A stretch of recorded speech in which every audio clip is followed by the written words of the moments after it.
네, 여러분 안녕하십니까. 뉴스와이드 시작하겠습니다. 오늘도요 네 분과 함께하도록 하겠습니다. 김종욱 전 민주연구원 부원장, 김지호 민주당 대변인, 최수영 시사평론가, 윤기찬 국민의힘 법률위 부위원장 나오셨습니다. 어서 오십시오. 예. 방금 전에 좀 속보가 나왔다고 하는데 그 내용 한번 좀 볼까요? 대통령실에서 나온 속보인데요. 이재명 대통령이요 농식품부 차관을 직권 면직했다는 겁니다. 이유는 부당한 권한을 행사했다는 건데 글쎄요. 법령을 위반한 사실을 확인을 하고 감찰 조사 후에 직권 면직 처리했다는 겁니다. 어떠한 권한을 부당하게 행사했는지까지는 아직 안 나오고 있는데 최근에 김남국 이제 전 비서관이죠. 김남국 전 비서관 사건으로 인해서 글쎄요, 좀 더 강하게 나가는 것 같기도 하고요. 일단은 이재명 대통령이 이제 강훈식 실장은 공직기강 확립 방안을 마련하라고 주문을 했습니다. 공직기강 관련한 내용이네요. 부당한 권한 행사가 뭐였을까요? 그 내용도 나오면 한번 들여다보기로 하고 김남국 전 비서관이 어제 사의를 표명을 했죠. 그 후폭풍도 이어지고 있습니다. 연장성산에서 대통령실이 아마도 좀 공직기강을 좀 확립하고자 좀 강하게 얘기하는 것 같은데 김조 대변인께 여쭤볼게요. 이 조치도 아직 명확하게 구체적으로 나오지는 않고 있지만 대통령실이 이번 기회에 뭔가를 좀 바꾸려고 하는 것 같아요. 분위기 자체를. 그렇죠. 사실은 그 문진석 원내 수석님과 그리고 김남국 의원이 보여준 그 문자 내용이 학연이라든지 또 부정한 청탁이라든지 국민들이 납득하기 좀 어려운 내용이 오고 갔기 때문에 이재명 정부가 추구하는 국정 철학이 절한 것인가에 대해서는 명확하게 선을 그어야 된다. 그런 의미에서 보면은 김남국 비서관이 바로 면직 처리가 되지 않았겠습니까? 사실은 청탁을 받은 주체고 본인이 뭐 어떤 액션을 한 건 아니지만 인사적으로 이재명 정부의 국정 철학과 잘 맞지 않는다. 이 부분 관련해서는 앞으로도 명확하게 사람들에게 이재명 정부의 어떤 인사 철학에 대해서 확실히 보여줄 필요가 있다. 그런 측면에서 조기에 사의를 수용한 걸로 보이고요. 제가 이제 김남국 의원이 뭐 현지 누나, 훈식이 형 이것은 김남국 비서관이 비서관 생활을 오래 한 전문직이 아니라 국회의원으로 활동한 선출직이기 때문에 그러한 호칭과 문화가 있었던 걸로 보이고요. 제가 이재명 대통령 옆에서 그 동료들과 근무할 때는 형, 누나 뭐 이런 개인적인 칭호는 한 번도 불러본 적이 없습니다. 우리가 공적인 일을 하는 것이지 그렇게 사적으로 뭐 그렇게 불러본 적이 없기 때문에 이것은 좀 분리해서 봐야 된다. 저는 그렇게 생각합니다. 알겠습니다. 뒷부분에 다시 그 내용을 살펴볼 텐데 이 논란과 관련해서 김현지 실장의 인터뷰가 유일하게 실린 곳이 조선일보입니다. 어떤 내용이 실렸냐면 이런 핵심적인 내용은 이런 것 같아요. 이 논란과 관련해서 본인은 좀 유탄을 맞았다라고 얘기를 하고 있습니다. 그리고 김남국 전 비서관과는 누나 동생 하는 사이가 아니다라고 선을 그었어요. 이 유탄을 맞았다. 이거는 무슨 뜻이라고 봐야 돼요? 뭐 말씀하셨던 것처럼 김현지 부속실장 같은 경우 이 의원하고 김남국 의원하고 누나 동생 하는 사이가 아닌 상황에서 불구하고 이런 얘기가 나오는 상황이 벌어지게 되니까 이 사실관계를 밝히지 않게 되면 굉장히 서로가 잘 아는 사이끼리 인사를 도모하는 것처럼 좀 보이는 모습들이 만들어지지 않겠습니까? 자체로 굉장히 친해 보이죠. 그렇죠. 근데 제가 볼 때 제가 김현지 부속실장을 개인적으로 잘 아는 건 아닙니다만 스타일 자체가 예를 들면 뭐 형, 누나 이런 걸 관계를 맺는 이런 스타일은 제가 아니라고 얘기를 듣고 있어요. 저는 그래서 아마 김남국 의원도 제가 잘 알지는 않지만 뭐 이렇게 사석에서 만나면 저를 처음 만나는데 뭐 형님 이렇게 얘기를 하는 경우들이 있더라고요. 그러니까 스타일이 그런 건데 대통령실 내부에서는 저런 얘기가 통할 수가 없는 측면이 분명히 있어서 조선일보라고 하는 좀 보수적인 매체의 전공법으로 그런 일이 없다라고 하는 부분에 대해서 김현지 부속실장이 직접 알리는 방식의 전공법을 채택했다는 생각이 들고요. 언론사는 일부러 조선일보를 택한 것 같다. 제 생각에는 거기다가 전공법 이런 관계가 아니고 그런 일이 있을 수도 없을 뿐만 아니라 그렇게 하지도 않았다라고 하는 부분들을 제3자가 아닌 본인이 직접 얘기했다라고 하는 건 그런 일이 절대 없다라고 하는 부분들을 본인이 직접 밝히려고 했다는 측면에서는 좀 이례적인 정국법을 채택을 했다는 생각이 들고 예. 뭐 본인 스스로도 김남국 전 비서관 같은 경우도 스스로 여기서 책임을 지고 그만둔 상황이고 대통령실도 마찬가지입니다만 이 문제가 계속 불거지게 되면 인사와 관련해서 절차와 개선에 따르지 않고 뭔가 다른 라인의 인사 어떤 청탁들 자체가 이루어진다라고 하는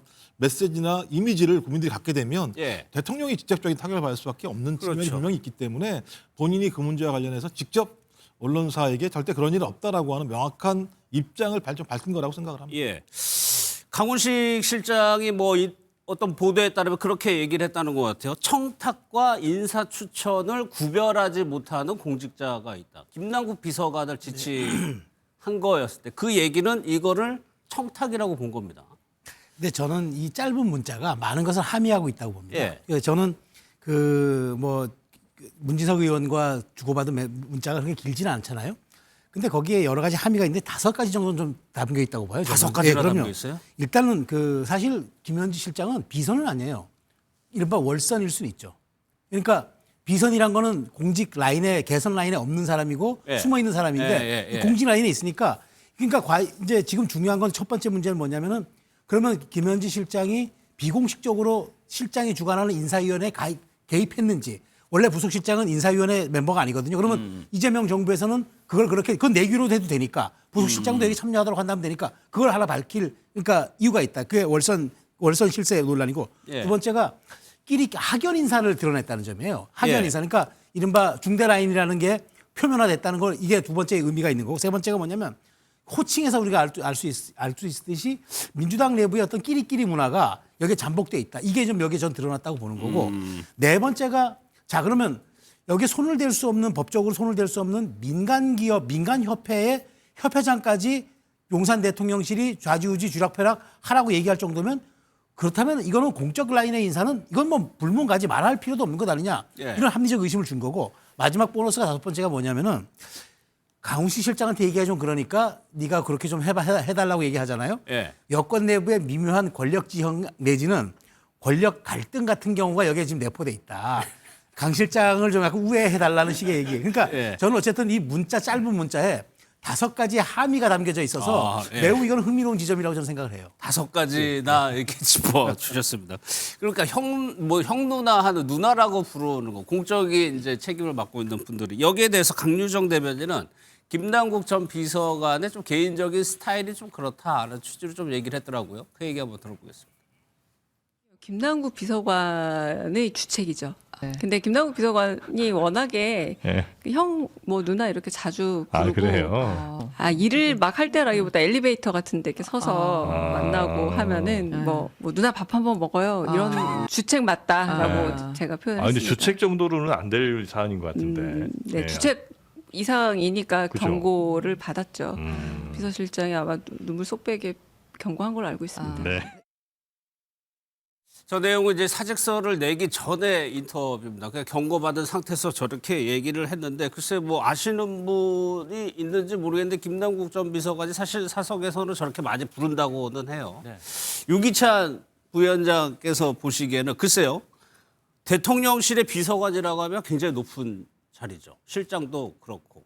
거기서 이런 뭐 끼리끼리 문화라고 뭐 얘기를 해주셨는데 이게 호칭을 이렇게 하는 거. 근데 저는 뭐 호칭은 뭐 부적절해 보이긴 하지만 예. 그거를 크게 탓할 일은 아닌 것 같고요. 왜냐하면 예. 뭐 선후배끼리 문자를 주고받은 내용이니까 호칭은 본인들이 정하는 거잖아요. 예를 들면 김현지 실장하고 김남국 비서관 사이에 호칭이 나온 건 아니잖아요. 그러니까 본인들끼리 칭한 거기 때문에 저는 그 부분은 본질은 아니라고 보고 예. 다만 이제 문진석 의원이 그 인사에 관련된 추천을 하면서 강훈식 실장에게 추천해줘 이것도 괜찮은 것 같아요. 예. 뭐 추천해가지고 인사검증을 통해서 적절하게 가면 되죠. 물론 민간협회장이라는 부분이 걸리지만 그런데 이제 중요한 것은 문진석 의원이 내가 추천하면 강훈식 실장이 반대할 거니까 네가 좀 해줘 이렇게 얘기했잖아요. 예. 그러니까 그때 문진석 의원이 김현지 실장에 대해서 얘기를 안 해요. 근데 이제 김남국 의원이 김현지 실장한테도 얘기할게. 저는 여기서 좀 이게 낯설게 느껴지는 거죠.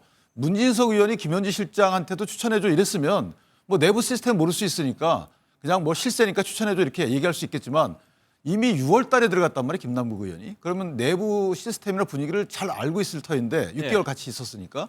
그런데 본인이 부탁받지도 않은 김현지 실장에 관련된 얘기를 먼저 얘기를 해줘요. 그럼 내부에서 김현지 실장이 인사에 관련돼서 어떠한 형태의 영향력이 있구나라는 걸 스스로 인정한 거잖아요. 그 부분이 가장 큰 문제인 것이고 또 하나는 강훈식 실장이 반대하는데 김현지 실장을 통해서 한다. 이렇게 해석될 여지도 있는 거예요. 강훈식이 반대하니까 내가 김현지 실장한테도 추천을 해볼게. 그러면 강훈식보다는 김현지가 높다.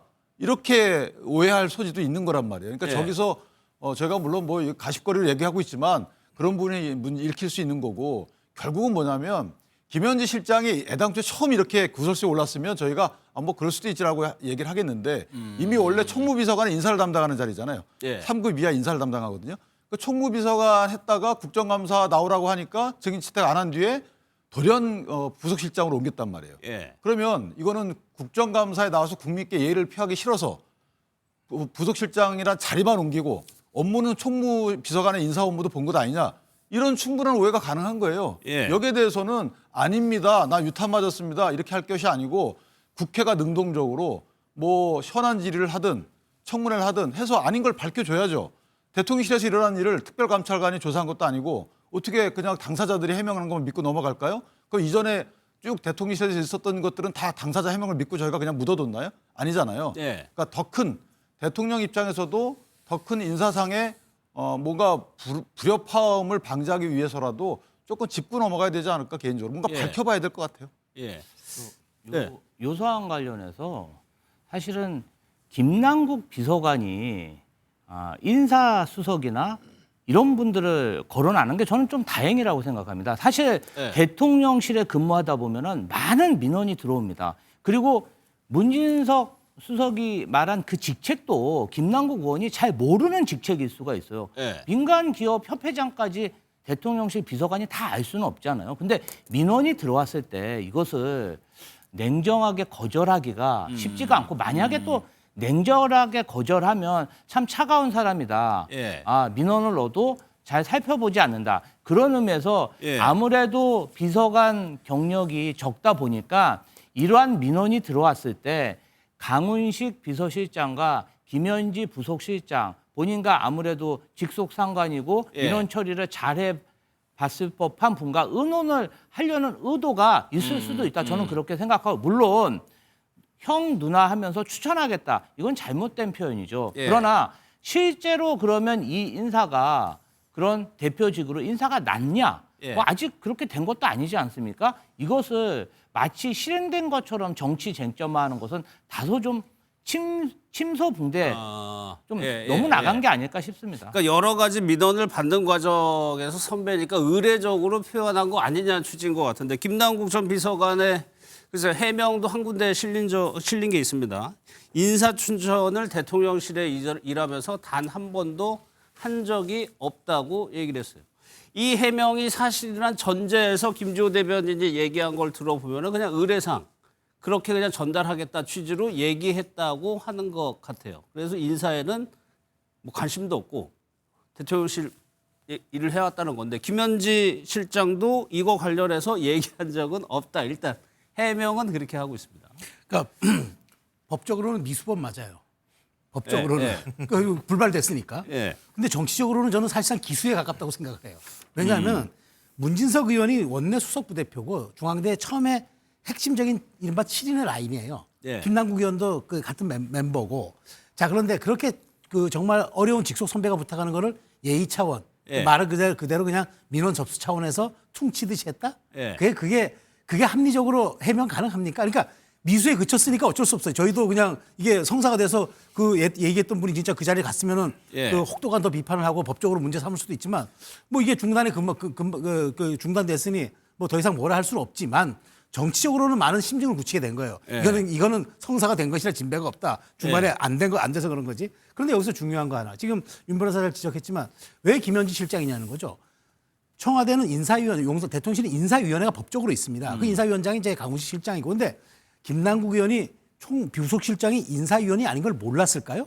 저는 그걸 모르면 1급 비서관 자격도 없다고 생각해요.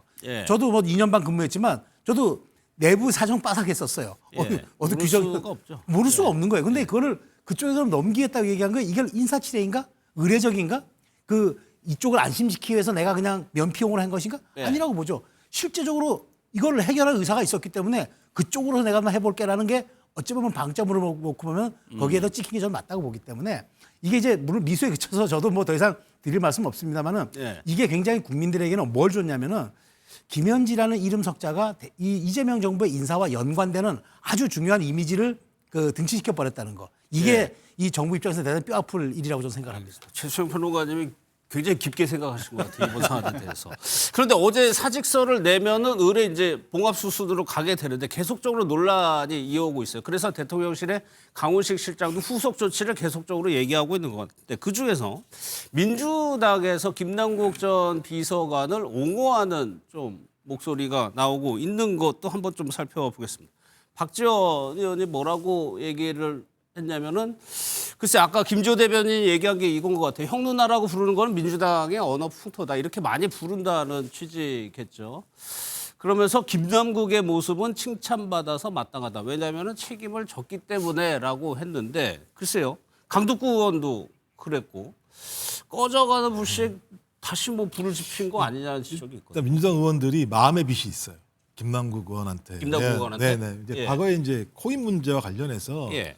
엄청난 비판 보도가 쏟아졌었고 그 문제 관련해서 본인이 이후에 총선 그다음 총선에 이제 출마를 못하게 된 상황까지 벌어지지 않았습니까? 그랬죠. 예. 근데 결론적으로 나중에 보니까 이제 무죄가 최종적으로 나왔습니다. 그러니까 솔직히 그 당시에 김남국 의원을 내가 좀 보호해줬어야 되는 건데 보호해주지 못하고 그걸 방임하고 놔두었는데 결론적으로 나중에 본인이 정치적으로 출마도 못하는 상황이 되었었고 무죄가 나온 상황이었었고 예. 거기다가 또 이제 뒤늦게 대통령실에 들어가서 지금 한 5개월 안 됐을 거란 생각이 드는데 5개월도 안 되는데 이런 문제로 예. 또 본인 스스로가 사표를 내야 되는 상황이 되니까 좀 그런 부분에 대한 마음의 빚이 있었다는 생각이 들긴 하는데 예. 저는 이런 얘기는 한 번이면 족하다. 이게 두 번, 세 번 나오게 되면 국민들이 다르게 생각할 수도 있기 때문에 저는 뭐 당연히 그런 마음의 빚이 있다고 얘기하면 그렇게 얘기할 수 있을 필요가 있다고 생각을 하는데 예. 저는 이 문제는 문진석 의원이 국민들한테 설명을 해야 됩니다. 예. 왜냐하면 말했던 것처럼 본인이 중앙대 출신이고 이재명 대표를 대통령을 만들기 위해서 노력한 핵심적인 인물 중에 하나였다고 한다면 예. 이런 식의 인사추천이라는 방식을 하는 것은 타당하지 않았거든요. 이게 발단이란 말이에요. 예. 그럼 이 발단을 했던 사람이 여기에 대한 충분한 설명이 필요한데 페이스북에다가 글을 올리고 좀 많은 측면에 있어서 제가 볼 때는 좀 문제가 있다는 생각이 들고 두 번째 이제 본인 김남국 전 비서관 같은 경우는 그런 답 문자를 보내긴 했지만 본인이 그 부분에 대한 인사 추천하지 않았다고 한 얘기를 했었기 때문에 예. 저는 앞으로 운영위가 열리게 되면 강훈식 비서실장이 이 문제에 대해서 좀 국민들한테 충분히 설명할 필요가 있다는 생각이 들기는 하고요. 전 그래서 이 문제 관련해서는 민주당 의원들도 계속 이 문제 제기하게 되면 더 커지거든요. 예. 제가 볼 때는 한 번 정도 마음의 빚에 대해서 얘기한 것은 뭐 그럴 수 있다고 생각이 듭니다만 이 문제는 운영위 차원에서 강훈식 비서실장이 국민에게 설명할 필요는 있다는 생각이 들어요. 네. 그러니까 방금 말씀하신 게 2003년의 일입니다. 이른바 코인 논란 때문에 김남국 당시 의원이었죠. 그때 논란이 됐었죠. 그 영상 한번 보도록 하겠습니다.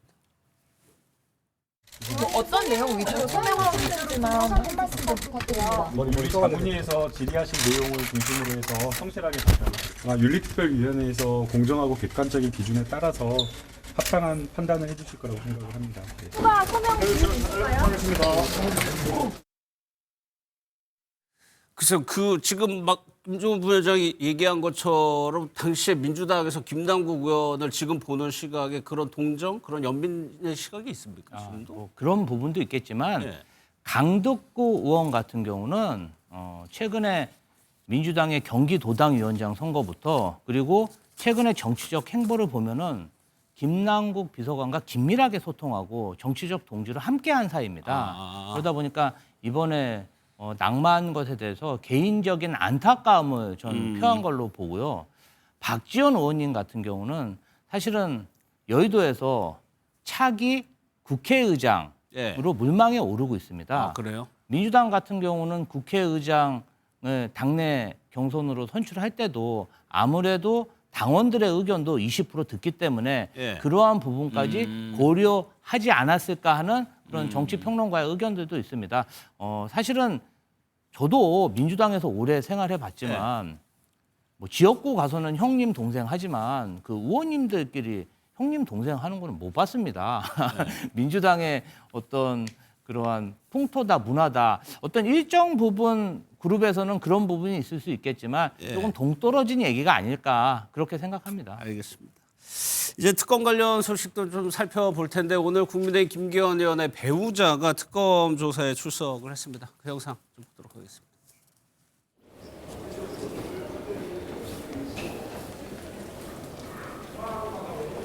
로저 비비의 가방 왜 전달하셨나요? 죄송합니다. 김기현 의원 당대표 선거 지원 요청하셨습니까? 죄송합니다. 가방 전달 이후에도 김건희 씨와 연락하신 적 있으신가요? 죄송합니다. 김건희 씨가 선거에 도움 준다고 말한 적 있습니까? 죄송합니다. 다른 선물 혹시 건네신 적 있으신가요? 통일교 측에서 지원 있을 거라고 말 들으셨습니까? 글쎄 오늘 예정된 추석 시간보다 조금 늦게 도착을 했다고 하는데 그 포토라인을 거치느냐 마느냐를 두고 약간의 조금 논란이 있었던 것 같아요. 윤기천 부위원장 이게 어떻게 됩니까? 공직자의 배우자 포토라인을 지나가느냐 마느냐 이 부분이요. 뭐 그거는 이제 당사자의 판단이겠죠. 뭐. 이 포토라인에 쓰느냐 마느냐는 이제 할 말이 있으면 쓰게 되는 거고 다만 저게 적용법조를 저희가 보면 어쨌든 공직자의 배우자에게 직무와 관련해서 뭐 1회 100만 원 이상, 그다음에 회계 1년에 300만 원 이상의 금품 등을 제공하면 일단 처벌 조항은 있어요. 받은 사람은 없어요. 그런데 준 사람은 있는 사람은. 그래서 아마 저게 그 왜 줬는지에 대한 동기까지 조사하면 또 다른 법조가 적용될 여지는 있지만 어쨌든 아직까지 그 동기에 대해서는 서로 간에 뭐 특별한 그 특정의 동기가 나오지 않고 있기 때문에 왜냐하면 저게 준 시기가 보니까 당대표 선거 이후에 줬다고 언론에 나와요. 그러니까 당대표 선거 이전에 줬으면 뭔가 모종의 역할을 기대하고 줬다고 볼 수도 있지만 당대표 선거 이후에 그게 건네졌기 때문에 관련돼서는 조금 더 명확한 정황적 증거가 나오지 않으면 추가적인 수사가 진행되기 어려울 것 같고 다만 저 상황 자체로 볼 때 어쨌든 그 뭐 청탁금지법 위반에 대한 수사는 진행될 것 같다. 그리고 쪽지가 있었기 때문에 쪽지에는 이제 뭐 고맙다는 인사가 있었잖아요. 도와줘서 고맙다. 그 의미가 뭔지에 대해서 뭐 관련된 수사가 좀 진행되지 않을까. 그래서 뭐 수사될 상황은 많지는 않아 보여요. 이미 다 드러나 있는 상황이에요. 그러니까 쪽지에 있는 내용 중에 이 내용인 것 같아요. 김 여사에게 이제 보낸 쪽지에서 큰 힘이 됐다는 부분. 도대체 이 큰 힘이 뭐냐는 건데 이것도 또 의례적인 인사인 거냐 아니면 실질적으로 구체적인 도움을 김 여사가 줬느냐는 거거든요. 일단 이걸 뭐 의례적이다라고 설명을 하겠습니다만 김기현 의원의 당대표 당선은 거의 기적에 가까운 승리였었어요. 당시에요? 그 당시 상황을 보더라도 다 아시겠습니다만 나경원 저출산 부위원장 같은 경우 본인 스스로가 그 자리에서 경질을 당하고 난 다음에 끝내 불출마 선언까지 하는 상황이 벌어졌는데 그 과정은 윤석열 그 당시 대통령과의 갈등 관계 속에서 만들어진 거거든요.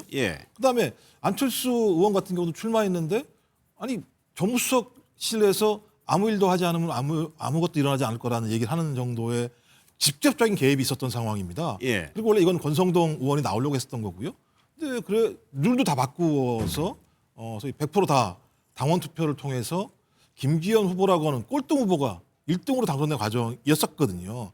이 과정을 보면 이 뜻은 김기현 의원의 개인적인 능력이나 지지 세력이라기보다는 윤석열 대통령의 힘에 의해서 된 거 아니냐라는 얘기들이 많이 있었었고 근데 그 와중에 이런 어떤 사회적 예우라고 하는 가방 280만 원짜리라고 얘기하는 가방을 줬는데 거기에 곁에 계셔 주셔서 큰 힘이 됐다.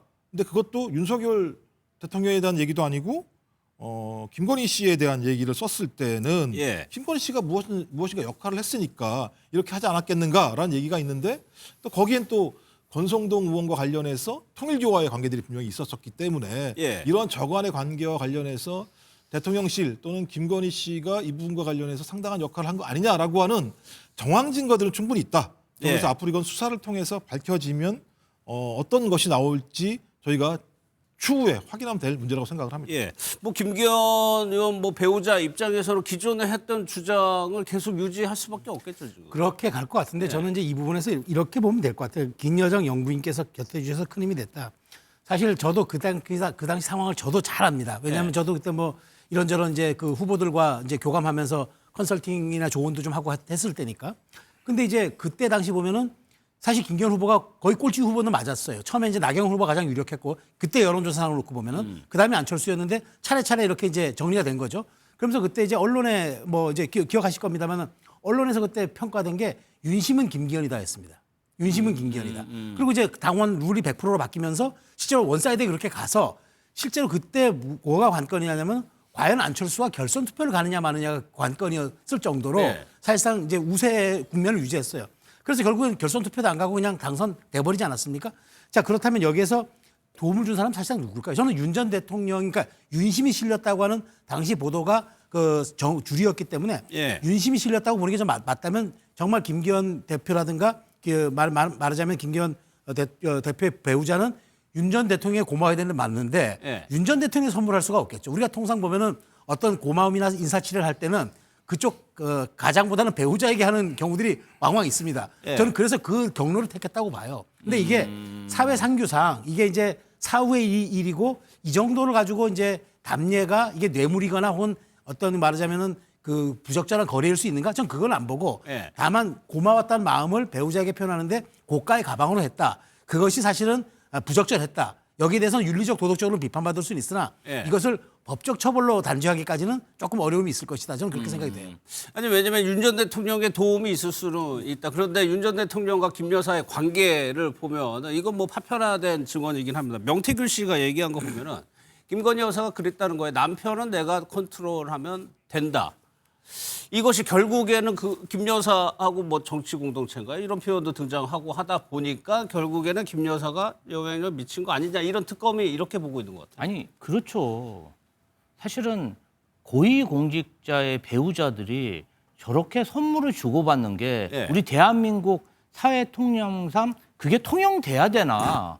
저는 그런 의문을 제기하고 싶어요. 왜냐하면은 우리 그 스승의 날날 선생님들한테 캔커피 하나, 뭐 커피 쿠폰 하나 못 주는 게 요새 그런 문화입니다. 청탁 문화인데 아니 김영란법이 도입된 이후로 어렵게 정말 클린한 그런 청탁 문화를 만들고 있는데 저렇게 로저 비비에라는 저런 백을 주고 누가 봐도 그 당시에 김기현 후보는 정말 꼴등 후보였고 당 대표가 될 가능성이 없었습니다. 근데 지금 나오는 얘기 보세요. 뭐 통일교 얘기 나오고 또 그 속에서 김건희 씨가 얼마나 많은 통일교와 유착 관계와 선물을 주고 받았는지. 물론 그 명품 파우치가 본인들이 생각하기에는 좀 작은 선물일 수 있을 겁니다. 그러나 많은 국민들이 보기에는 국민의힘의 고위 공직자와 대통령 영부인이 저런 선물을 주고받고 지금 통일교 관련된 사항 나오고 또 실제로 김기현 의원이 당대표가 되지 않았습니까? 그 당대표 추진되는 과정에서 얼마나 무리한 정치적인 수가 있었습니까? 저는 특검에서 이 부분도 철저히 파헤쳐야 된다고 생각합니다. 또 하나의 문자를 보면은 김 여사가 윤상현 의원에게 보냈다는 문자입니다. 이것도 좀 전후 맥락이나 답변을 알면은 상황 파악을 하는데 조금 더 뭐 도움이 될 텐데 이런 내용이에요. 그러니까 윤상현 의원이 5선 의원인데 당시에 또 공관위원장이었고요. 보안을 특히 조심하세요. 앞으로 더욱 조심하라고 얘기를 했다는 겁니다. 이게 윤기찬 부위원장 일각에서는 당시 여당의 중진 5선 의원에게 영부인이 이런 투의 말투가 좀 뭐 지시하는 것 같다는 지적도 있거든요. 이제 뭐 보기에 따라 다른 거죠.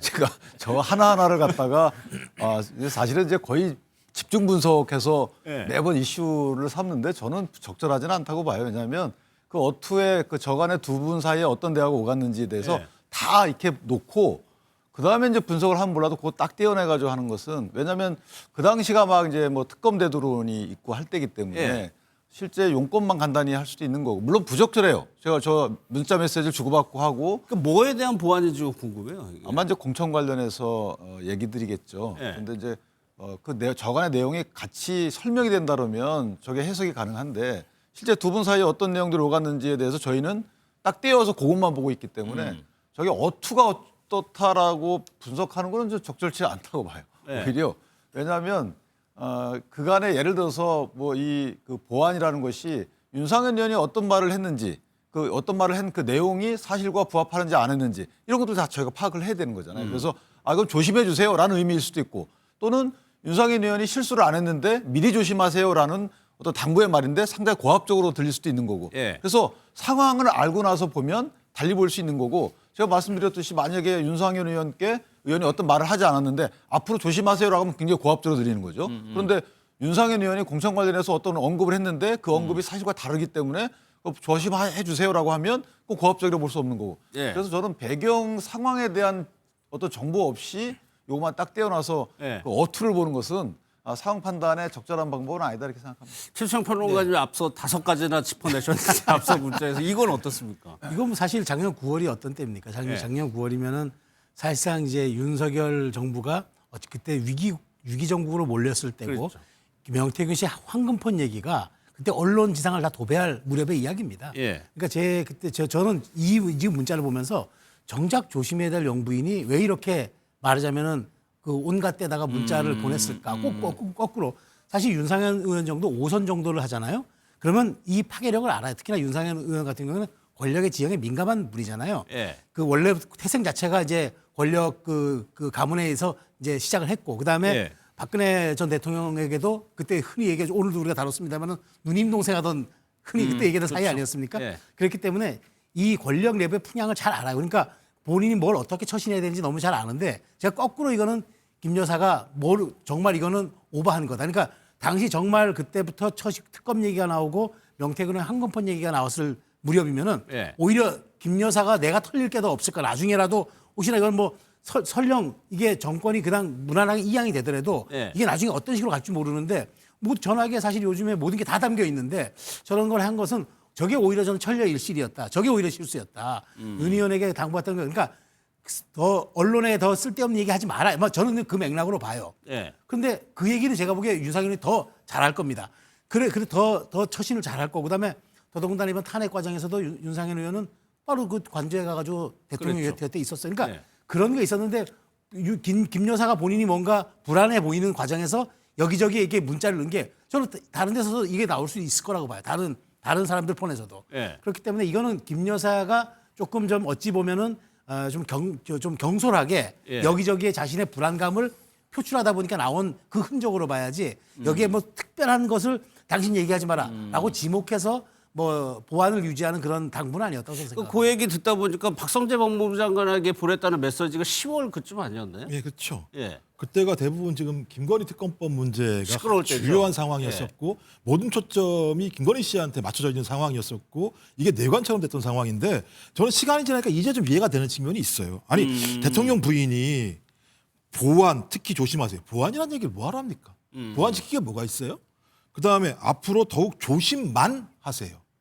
이 얘기는 당신 조심하지 않으면 안 돼. 이런 얘기를 한 건데 이 내용의 핵심적인 거는 지금 예를 들면 지금 윤상현 의원이 개입했다라고 하는 것이 보궐선거 때 개입했던 내용들이거든요. 명태균 씨 문제랑 관련해서. 예. 이제 그 문제가 밝혀지기 시작하면서 논란이 됐던 거 아니겠습니까? 명태균 씨 문제 관련해서. 예. 근데 그 이후에 이 건만 있는 게 아니고요.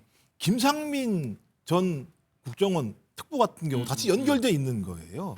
그 이후에 그림받았다는 얘기가 나오는 상황이잖아요. 그러니까 명태균 씨의 판도라가 열리기 시작하면 김영선 의원의 그 당시 공천 문제뿐만 아니라 김영선 의원을 다른 데로 뭐 보내고 난 다음에 거기다가 김상민 전 특보를 꽂으려고 했던 예. 것까지 다 드러나게 되고 그 드러나는 과정에서 그림이라고 하는 또 뇌물 이란 문제 같은 경우도 본인은 다 알 거 아닙니까? 예. 이게 다 밝혀지는 상황으로 가는 거에 대해서 다른 사람은 모르지만 본인은 알고 있으니까 예. 특히 이런 부분들에 대해서 여기저기 입막음을 해야 된다고 본인이 판단했다는 생각이 들고 그러니까 윤상현 의원이든 박성재 의원이든 하나하나 이것들 막으려고 했던 거죠. 그러니까 이것은 우발적인 것이 아니라 예. 매우 조직적으로 본인이 판단해서 이것을 다 막으려고 했던 거다라고 예. 볼 수밖에 없는 거다. 지금 뒤늦게 생각해 보니까 그 당시에 이 얘기를 들으면 이게 뭔 얘기인지 모르겠습니다만 나중에 하나하나 밝혀진 내용을 보면 아 이거 다 은폐하려고 했던 거구나.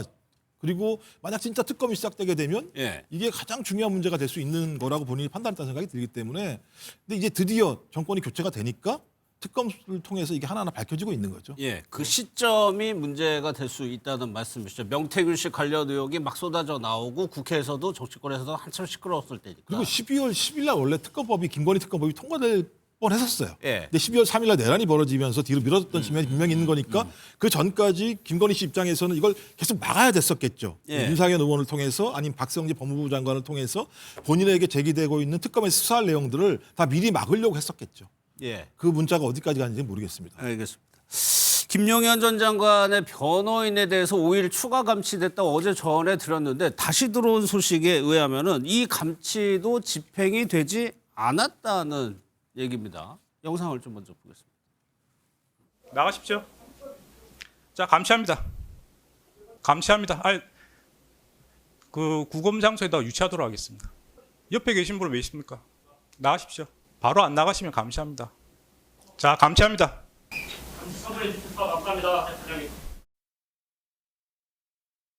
김용현 장관의 권리 보호를 위해서라도 이 정치재판, 불법적인 정치재판에 대해서는 적극적으로 대응해 나갈 생각입니다. 해보자는 것이냐는 보장받는 절차적인 불복 절차가 있습니다. 그에 대한 언급을 한 것임에도 불구하고 어떤 욕설이나 모욕이 있는 것도 아닌데 스스로 위신이 행해졌다고 판사가 자의적으로 판단하는 것입니다. 공수처에서 봅시다. 이것은 판사의 재판에 대해서 고발을 하겠다는 것입니다. 고발 자체는 당연히 저희에게 보장된 권리이고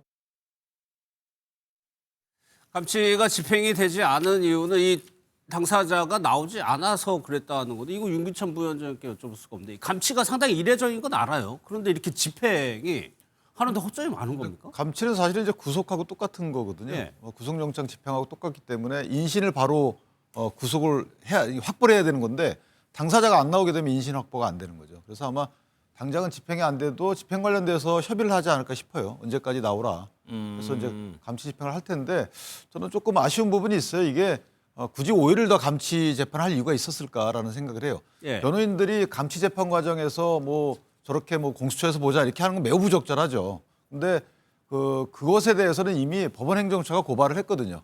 법정 모욕죄하고 명예훼손죄로 고발했기 때문에 그걸로 이미 충분하지. 20일 감치가 한도예요. 최상 한도가 20일 감치까지 할 수 있거든요. 그런데 15일은 이미 감치가 했잖아요. 그러니까 5일 감치를 추가로 한 건데 굳이 저렇게까지 할 이유는 없었던 것으로 보이고 예. 물론 이제 김용현 전 장관의 변호인들이 정말 이 변론 과정에서 제가 보더라도 그건 너무 심해요. 예. 심지어 왜 저렇게까지 하나? 저거는 김용현 전 장관에게 불이익으로 귀결될 텐데 왜 그렇게 하나라는 생각이 들죠. 그런데 그것은 15일 감치와 법원 행정처의 고발로 이미 어떤 법적인 절차가 왔고 되면 되는 것이고 추가 감치하게 되면 저 부분은 조금 이 감정적 접근이 아닌가라는 생각을 해요. 그러니까 이 재판장이 왜냐하면 뭐 글쎄요 저런 단어를 쓰는 변호사들은 없지만 예. 저 피고인들은 저런 단어 많이 쓰거든요.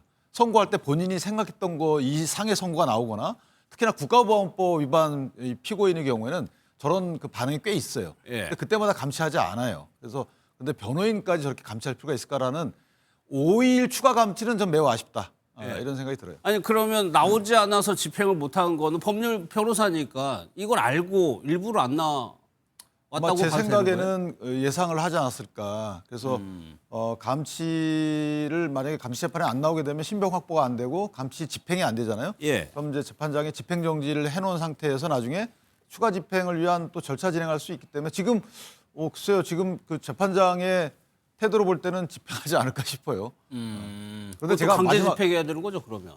이제 잡아다 가두는 거죠. 그쵸. 또는 언제까지 오라고 해서 만약에 안 오게 되면 실제 잡아다 가둬요. 그런데 현재 변호인 역할을 수행하는 변호사이기 때문에 예. 조금 고민을 해볼 필요가 있지 않을까 싶습니다. 알겠습니다. 어제 재판에서는 문상호 전 정보사령관이 나와서 실탄을 지참했다. 성관위에 갈 때요. 실탄을 지참했다는 증언을 했습니다. 그 내용 한번 보겠습니다. 비상계엄 선포 당일인 12월 3일 오전 10시경 증인은 노상원으로부터 전화를 받은 적 있으시지요? 예. 그때 노상원이 증인에게 뭐라고 했습니까? 금주 야간에 상황이 있을 수 있으니까 한 개 팀을 좀 대기를 시켜라 이런 얘기를 들었습니다. 네. 처음에는 공포탄을 준비하라고도 하셨다고 하는데 맞습니까? 예. 그러자 작전과장이 K5에는 공포탄이 없습니다. 라고 해서 그러면 실탄을 준비해라. 이렇게 이야기가 되었다고 하는데 맞습니까? 예. 그리고 개인당 10발씩 가지고 가라. 이렇게도 이야기하셨다는데 맞습니까? 예. 김재호 대변인 저 부분이요. 그러니까 계엄군이 실탄을 소지한 것도 여부도 굉장히 당시에 중요한 이슈였거든요. 왜 실탄을 가지고 갔냐고 해가지고. 사실은 군생활 해본 사람이라면 실제 작전에 들어가더라도 사격 훈련이 아니면 대부분 공포탄이나 예. 공포탄이 아니면 빈 탄창을 들고 가는 게 정말 그런 군대 문화이고 뭐 위병소 같은 데도 사실은 실탄 지급이 잘 안 되는 게 현실 아니겠습니까? 총기 예. 사고가 매우 위험하기 때문에. 그런데 계엄령이 발표되기 전에 이미 계엄령은 10시 넘어서 발표됐잖아요. 그 10시 인근에 노상원이라는 민간인이 군 정보사령관을 지휘를 해서 그 선관위에 실탄을 가지고 가서 선관위 서버를 뭔가 확보하고 이 점거하는 이러한 행위를 했다는 것 자체가 예. 저는 사실 참 믿어지지도 않고 예. 저런 일을 실제로 진행했다는 걸 담담하게 이렇게 이야기하는 정보사령관의 그때 그 판단도 잘 이해가 가질 않습니다. 이게 무슨 뭘 하든지 영장이라든지 법원에 확인을 받아서 가야 되는 것인데 이 사람들은 아주 오래전부터 계엄을 준비했고 계엄의 증거물, 계엄의 명분으로 부정선거를 선정한 이후에 이것을 마치 가짜 뉴스화해서 명분 삼아가지고 그러한 부정선거의 증거가 나왔다. 정보가 만약에 제한되면은 그렇게 언론 플레이를 할 경우 국민들이 또 믿을 수뿐이 없고 믿는 국민도 있지 않겠습니까? 예. 정말 무시무시한 계획을 세웠다고 생각하고 이 사항이 됐는데도 국민의힘과 윤석열 측에서 뭐 계몽령이다. 예. 이것은 그냥 한번 겁을 주려고 계몽을 한 것이다. 계엄을 한 것이다. 우리는 처음부터 뭔가 내란을 획책하거나 실제로 계엄을 하려고 했던 거 아니라고 법정에서 자꾸 거짓말을 하니까 예. 국민적 공분이 더 쌓이는 것 같습니다. 그래서 윤 전 대통령이 이제 선관위에 군인을 보낸 이유에 대해서 뭐라고 얘기를 했냐면 정보사가 선관위에 가서 사실상 할 게 없다고 얘기를 했어요. 그러면 그럼 왜 갔다는 건지. 그러니까 저도 모르겠어요. 예. 그 지금 그 윤석열 측에서 얘기하는 걸 보면 이게 앞뒷말이 다 저도 이해할 수 없는 얘기들을 하고 있어요. 예. 뭐 더 크게는 본인이 무죄가 돼야 부하들이 무죄가 된다. 뭐 이런 얘기까지 했단 말이에요. 그런데 예. 본인이 무죄가 되면 부하들은 유죄가 되는 거죠. 왜냐하면 그렇겠죠. 눈으로 다 본 게 있는데 말한 것처럼 문상호 정보사령관 말에 의하면 실탄을 장전해서 갔다는 거 아니에요?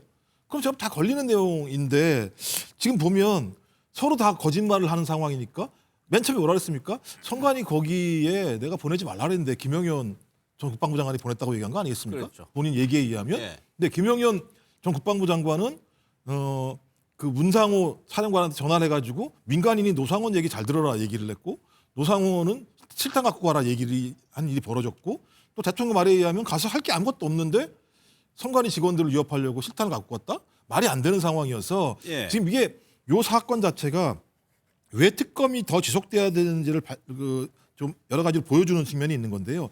별도 작전이 있었는 게 아닌가 이런 겁니다. 그러니까 선관위에 가서 예. 선관위 서버를 가지고 오는 것 말고도 정보사가 별도의 작전을 수행하려고 했던 것이 아닌가. 왜냐하면 그 당시에 선관위 말고도 정보사에 있는 오비 요원들 같은 경우가 별도의 장소에 있었다는 증언들이 지금 나오고 있는 상황이에요. 예. 그러면 선관위에는 굳이 실탄이 필요 없는 상황이라면 실탄이 필요했던 별도의 작전들이 있었을 수도 있었던 거 아닌가라고 저희들이 추정해 볼 수도 있기 때문에 요건은 예. 단지 선관위에 갔냐 안 갔냐 실탄을 장전했냐 안 했냐 이런 문제에 더 결합해서 이 외의 정보사가 비상계엄의 요건을 만들기 위한 별도의 작전을 수행하는 무엇인가가 있지 않았는가? 예. 라는 부분까지 더 앞으로 확장돼야 된다라고 하는 것을 보여주는 중요한 단서가 아닐까 생각이 들어요. 예. 근데 저희가 이게 무슨 추정을 해도 이 정황에 맞게끔 해야 되는데 지금 저도 저 상황을 처음 봤는데 노상원 씨가 그랬다는 거잖아요. 뭐가 그 작전이 뭐 있을 것 같다 이렇게 준비를 해라 이렇게 얘기했다는 거. 저것만 듣고 보면 그랬더니 문 사령관이 그래서 뭐 준비를 해라 공포탄을 준비하라고 그랬는데 그 해당 그 총종에는 공포탄이 없다. 예. 그러니까 실탄이 들어간 거잖아요. 그러니까 애당초부터 실탄을 예정하고 준비했던 건 아닌 건 저기서 드러난 거잖아요. 그러니까 물론 매우 부적절하죠. 근데 그걸 갖다가 애당초부터 실탄을 예상하고 작전을 준비한 것처럼 그래서 모종의 다른 작전이 예정된 것처럼 이렇게 또 얘기하는 것도 앞뒤가 안 맞는 거고요.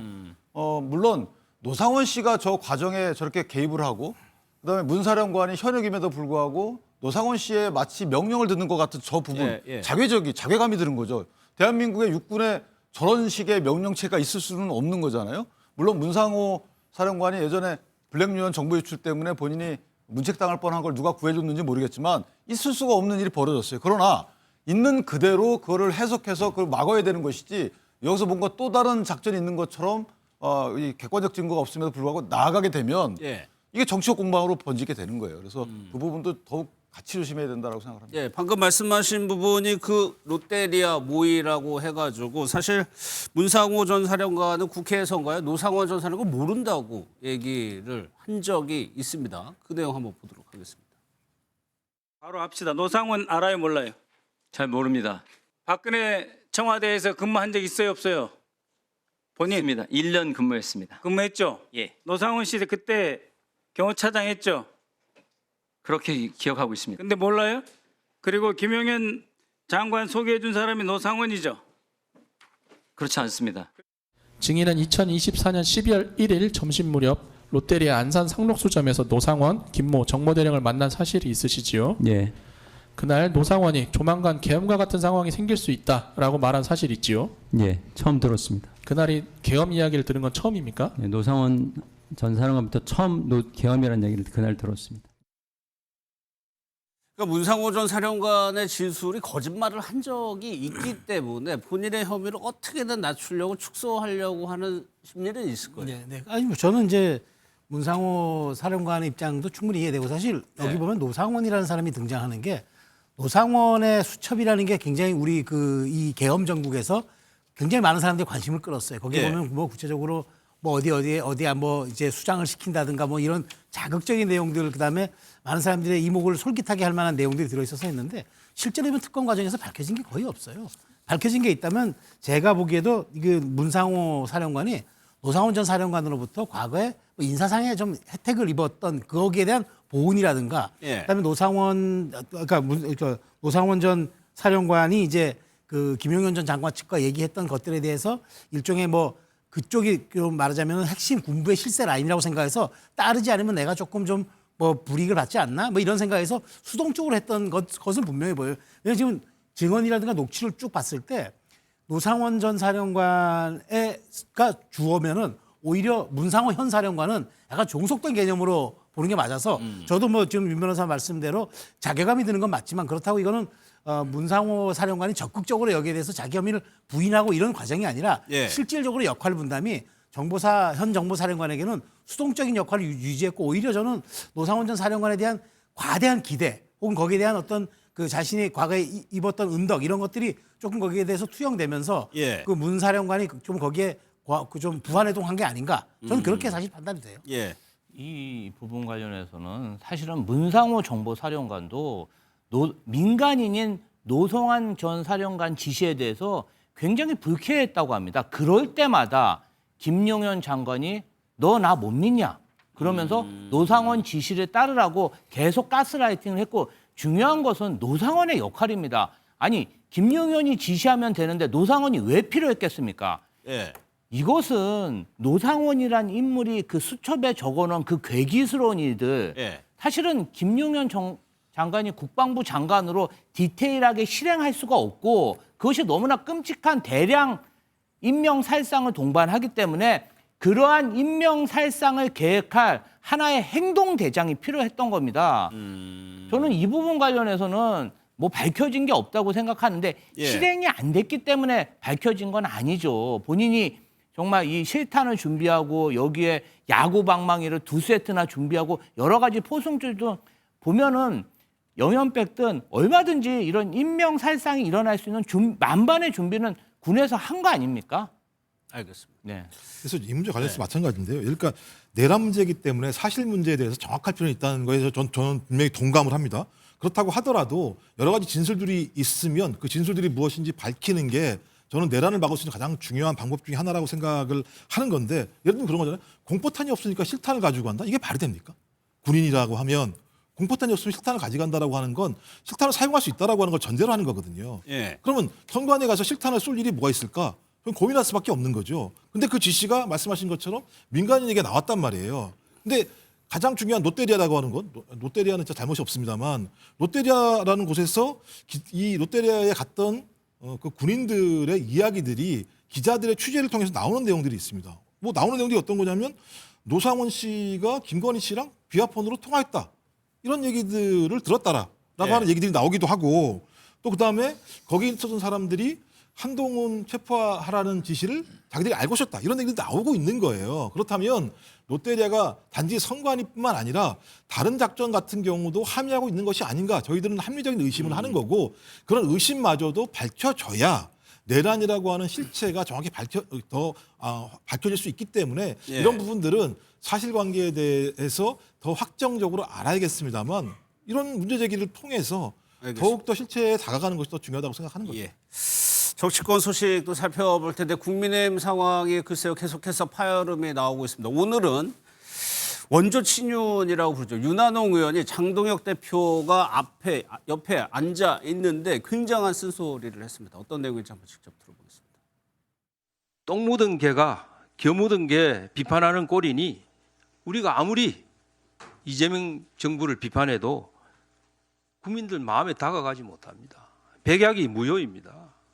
사실상 민주당과 이재명 정부는 우리가 계엄을 사과하고 윤 대통령과 절연하는 것을 제일 싫어할 것입니다. 왜? 그렇게 해야만 국민들이 우리에게 마음을 주고 이재명 정부가 국정 분탕질을 마음 놓고 할 수 없을 것이기 때문입니다. 대표가 되는 지지 기반이 그렇잖아요. 거기 가서 이 군중들에게 막 박수 받고 여러 이 한호성을 받고 하려면은 계속 강하게 얘기해야 되는 거예요. 그 사람들이 전부인 줄 알아요.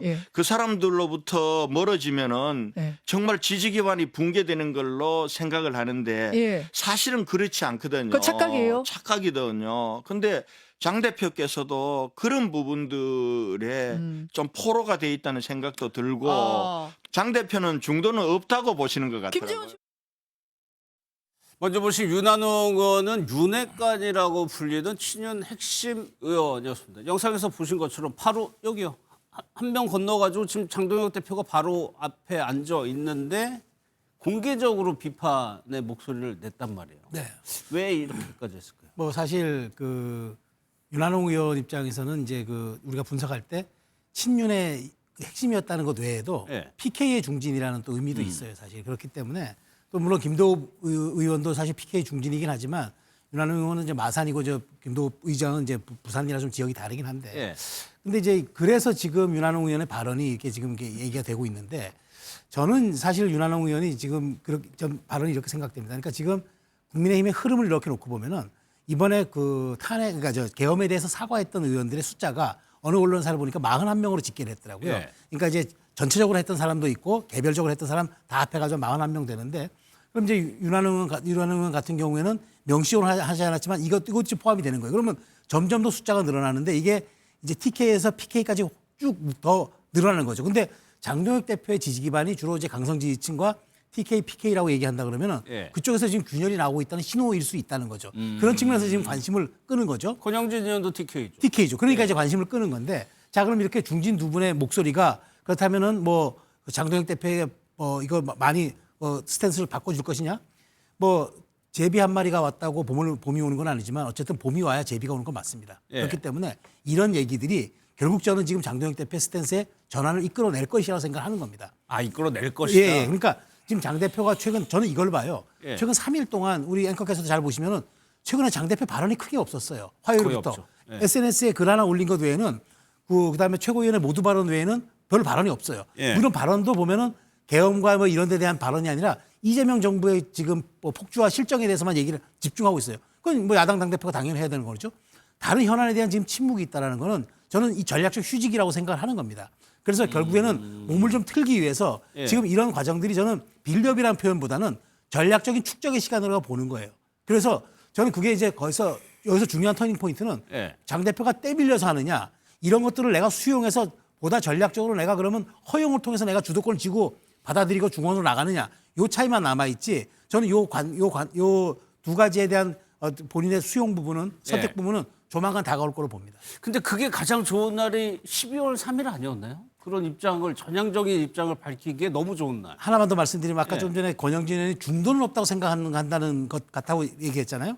근데 중도가 현실적으로는 없는 건 맞아요. 근데 예. 이게 중도가 어떤 거냐면은 어떤 그 큰 선거에서 1대1 구도가 여야 구도가 팽팽히 됐을 때 본인들이 그때 마음을 선택한 쪽으로 전략적인 투표를 하는 겁니다. 예. 그렇기 때문에 중도라는 거는 구도가 잡혔을 때 비로소 실체가 움직이는 거라고 생각하는 정치 이론도 있는 겁니다. 장 대표는 아마 그걸 생각하는 것 같아요. 그래서 우리가 완전하게 대우를 정비해 놓고 조금 더 이제 그 이른바 들토끼들을 잡으러 나가는 과정을 보여준다면은 예. 그때 비로소 중도가 움직일 거다라고 생각하는데 시기는 제가 보기에 연말로 잡고 있지 않은가. 제 추론이긴 합니다만은 저는 연말 타이밍이 예. 지금 이런 얘기들이 점점점 분출되고 있는 게 당연히 바꾸는데 이게 밀려서 바꾸느냐 아니면 본인이 주도해서 바꾸느냐 요 차이만 남아있다고 저는 봅니다. 그러면 윤기찬 부위원 지금 초반에는 이제 김재섭 의원 등등 해가지고 뭐 15명, 20명 나오다가 결과적으로 40명 가까이 됐고 지금 윤한홍 의원까지 아예 공개적인 회의에서 들으라는 듯이 이렇게 얘기를 하고 있는 게 이런 목소리가 지금 당내에서 계속 커지고 있는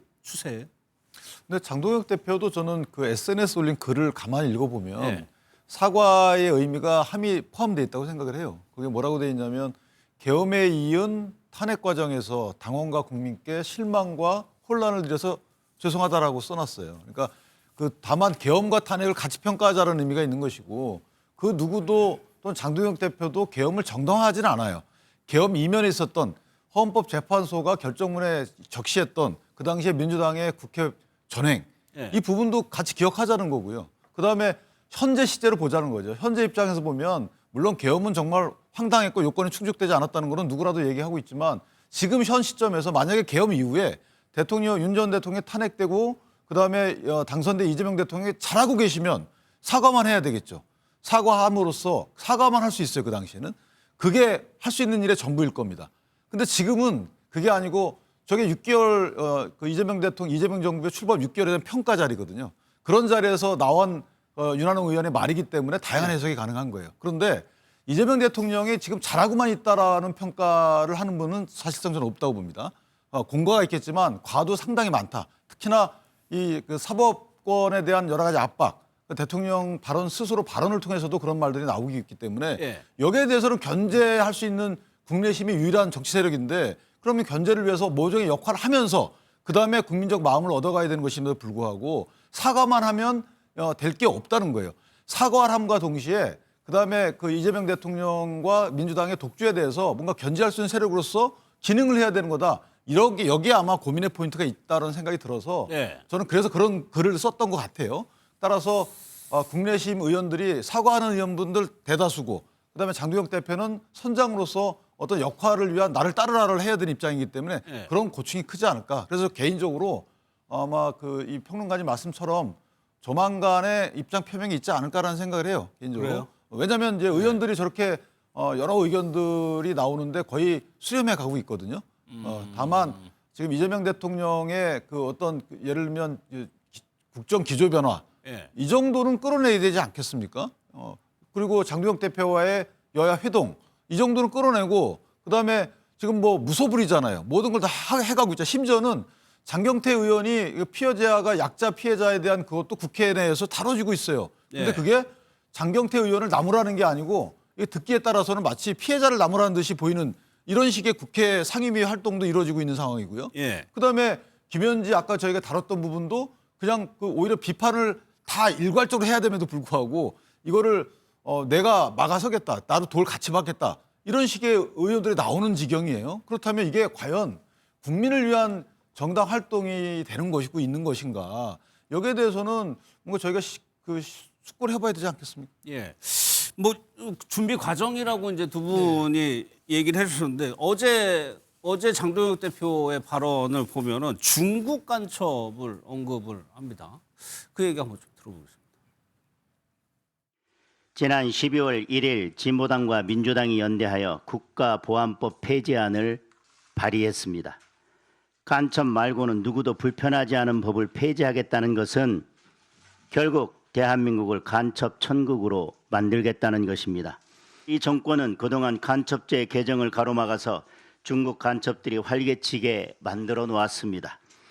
정권이 나라의 주권과 국민의 생명을 지킬 의지가 없다면 더 이상 존재할 이유가 없습니다. 뭐 물론 회의 모두 발언에서 여러 가지 얘기를 합니다만 저 중국 간첩이라는 건 다시 여쭤볼게요. 윤핵관 세력이 아주 자주 얘기하는 게 협중이잖아요, 협중. 근데 저걸 그러면 협중으로만 놓고 볼 것이냐? 사실은 협중은 이제 부수적으로 따라온 거고 이제 본질은 국가보안법 개정인 거죠. 그러니까 이제 이게 그 원인과 결과를 놓고 보면 이제 협중이 따라오는 건데, 근데 사실 보수가 굉장히 그 가치 있게 소구되는 지점들이 안보가 있고, 그 다음에 이제 그 뭐 헌신, 책임 뭐 여러 가지가 있는데, 특히나 이제 우리는 말하자면 미국이냐 중국이냐가 보수와 진보를 가르는 잣대도 일부가 되고 있는 것은 현실적으로 사실이고, 그 다음에 중요한 거는 이제 안보라는 개념에서는 이게 전통적인 보수의 가치인데, 지금 장동혁 대표가 얘기하는 거는 이 간첩죄 개정과 국가보안법 이걸 빌미로 해가지고 거기까지 사실은 끌고 나가는 거죠. 논리 구조를. 근데 거기에 방점은 협중에 있는 건 아니고, 다만 거기에 이제 보수층들이 자주 소구할 수 있는 포인트가 중국이 있다는 건 맞긴 하지만 여기 방점은 사실 거기에 있는 거죠. 왜 이렇게 국가보안법 개정이나 간첩죄 개정에 정부가 미온적이냐? 결국에는 이게 이번에 뭐 쿠팡 사태도 있지만 산업 스파이가 이제는 더 큰 문제가 되는 거고, 해킹도 큰 문제가 되는 마당에 이런 점들에 대한 정치권의 숙고가 없이 무조건 폐지만이 능사인가? 이게 오히려 이런 후과를 만들 수가 있다. 간첩들이 활개치는 그 얘기를 저는 강한 톤으로 얘기했을 뿐이지 실제로 본질은 사실 이만큼이지만 정치 지도자들이 그렇잖아요. 요만한 걸 이만큼 뻥 튀겨서 지지자들의 소구하는 것들은 레토릭이라는 것으로 우리가 이해하고 있기 때문에 저는 그걸로 이해하지, 마치 이걸 이제 끄집어내서 전선을 형성하고 있다? 거기에 제가 동의하기 조금 어렵습니다. 아니 뭐 SNS 입장문 12월 3일 입장문도 그렇고 이것도 마찬가지입니다. 윤 전 대통령의 주장과 거의 일맥상통한 거 아니에요? 해석을 해보자면. 그러니까 지금 11월 26일 날인가요?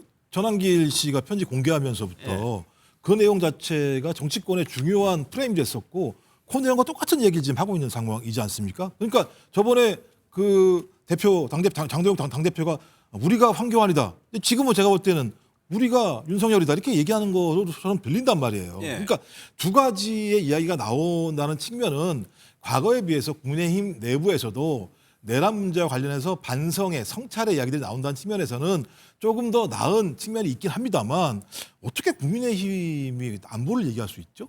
2023년도에 전단 먼저 보냈다는 거 아니에요. 1,000kg에 달하는. 그다음에 무인기 띄웠지 않습니까? 아파치 헬기 띄웠지 않습니까? 그러니까 저는 그런 거에 대해서 거의 사실로 드러나고 있으면 진짜 안보를 활용해서 장기 집권을 하려고 했었던 윤석열 정부와 집권 여당, 이 집권 여당이라고 하는 이 부분에 대해서 먼저 반성하는 것이 상례인데 또 다시 색깔론을 들고 나와서 뭔가 이재명 정부를 공격하려고 하는 발상 자체가 타당한가 뭐 이런 생각이 들고요. 저는 이런 싸움보다는 오히려 윤한홍 의원이 저는 1년 동안 왜 가만히 계시다가 지금 이런 말씀하시는지 잘 모르겠습니다만 윤한홍 의원이 한 얘기가 핵심이더라고요. 그 얘기했더라고요. 우리를 국회의원으로 만들어준 그 지지 세력, 그러니까 윤석열을 지지했던 사람들 이 얘기겠죠. 두 번째가 한편으로는 당대표를 만들어준 그런 분들에 대한 섭섭함. 그러니까 장동혁 당대표 같은 경우 당대표가 될 거라 생각도 안 했었는데 어떤 특정한 지지 세력들에 의해서 당대표가 된 상황 아니겠습니까? 이 두 세력 때문에 지금 못 움직이는 거 아니냐, 장동혁 당대표가. 그러니까 몇 달간 배신자 소리 들어도 된다. 선거 때까지만 좀 장동혁 대표 배신자 소리 듣는다고 하더라도 태도를 바꿔. 이런 상황이라고 한다면 저는 국민의힘 내부가 소위 자기 핵심적인 지지층과 내란 반성이라고 하는 두 가지 갈림길 속에서 상당히 갈등을 하고 있는 상황이다라는 생각이 드는 것이고, 저는 지금 윤한홍 의원 같은 이런 일종의 사람들 같은 경우는 내란 반성을 통해서 중도층을 얻다라고 얘기하는 것 같은데, 또 반대편 같은 경우는 야, 그렇게 되면 핵심 지지층마저 잃는 거 아니야? 그럼 우리가 소위 선거를 앞두고 적전 분열의 양상을 보이는 거 아니야? 이런 갈등들이 분명히 있다는 생각이 들어서 내란에 대한 반성이라기보다는 오히려 선거를 앞둔 전략이 아닌가라는 생각이 들기 때문에 진정성이 별로 보이지 않는다 이런 생각이 드는 거죠. 배신자 소리를 들어도 된다.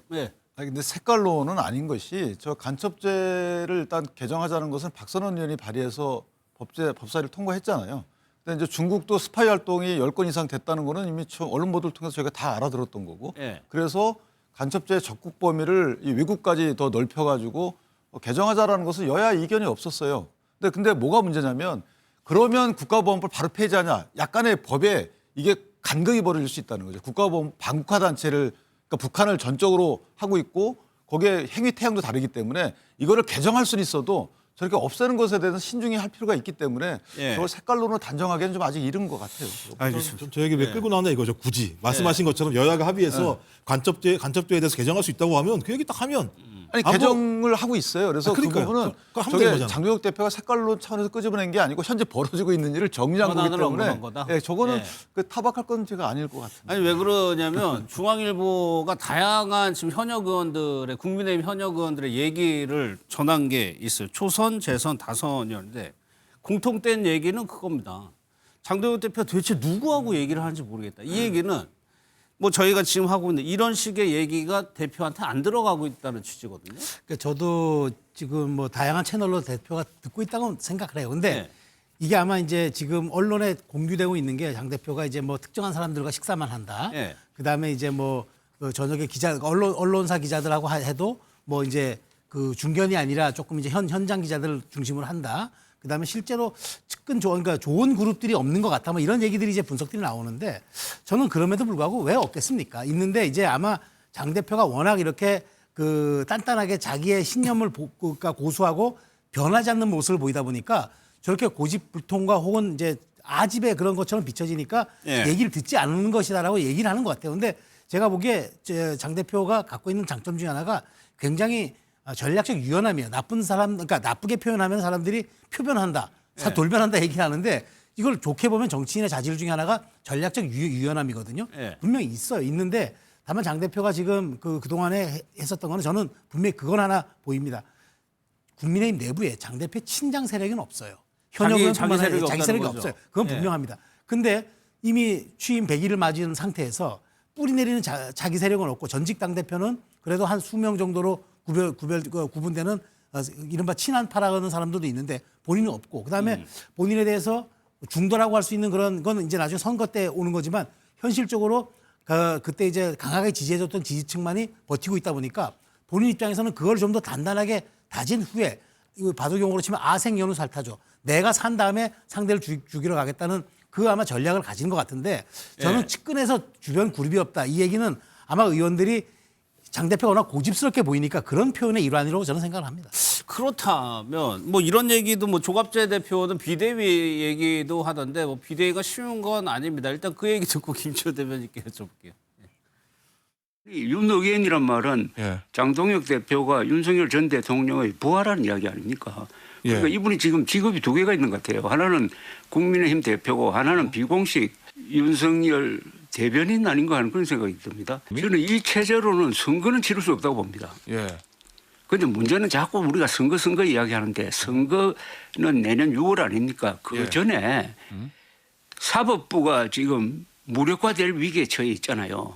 이걸 막아야 될 것 아닙니까? 국민의힘이 막아야 될 것 아닙니까?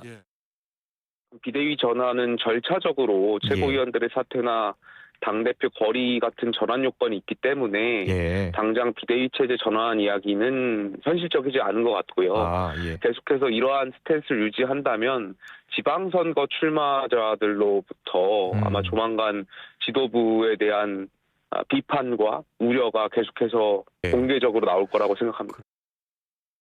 어떻게 보면 김용태 의원이 얘기하는 부분이 더 현실적일 수도 있습니다. 이제 선거가 가까우면 출마 예상자들이 이제 지도부 당에다가 압박을 넣을 수가 있겠죠. 그런데 앞서 말씀하신 것, 장 대표가 개인적인 세력이 없다. 선거를 앞두고 있는데 뭐 개인적인 세력을 그럼 지금 왜 구축을 해야 되는 거냐는 의문도 들거든요. 그러니까 국민들이 보기에는 정치 세력으로서 국민의힘이 많이 좀 망가졌다고 보는데 거기 있는 구성원들은 이 간판으로도 아직 먹고 살만 한 겁니다. 한마디로. 장동혁 대표가 불과 1년 전에 12.3 계엄 때 계엄 해제 결의안에 찬성표를 던진 18명의 국민의힘 의원 중에 한 명이었습니다. 그런데 갑자기 변신해서 윤 어게인을 외치면서 그때는 사실 한동훈 대표의 하나의 어떤 지지 그룹에 불과했는데 지금은 사실은 당 지지율과 비슷할 정도의 대선 후보 지지율을 기록하고 있습니다. 장동혁 대표로서는 사실 개인적 정치적 이득으로 보면 윤 어게인을 할수록 본인이 보수 세력 내에서 대권 주자로서 자리가 확고해지고 있다. 점점점 포인트를 쌓고 있다고 보이고요. 김용태, 김재섭, 권영진 의원들은 국민의힘에 나아갈 길이 이 계엄의 강을 넘어야 된다. 이 계엄과 내란은 정치권에 있어서 하나의 선이기 때문에 이것은 우리가 극복해야 된다. 노선 투쟁을 하고 있는 것으로 보이고요. 예. 제가 볼 때는 송원석, 윤한홍, 조지현 같은 친윤계 의원들은 예.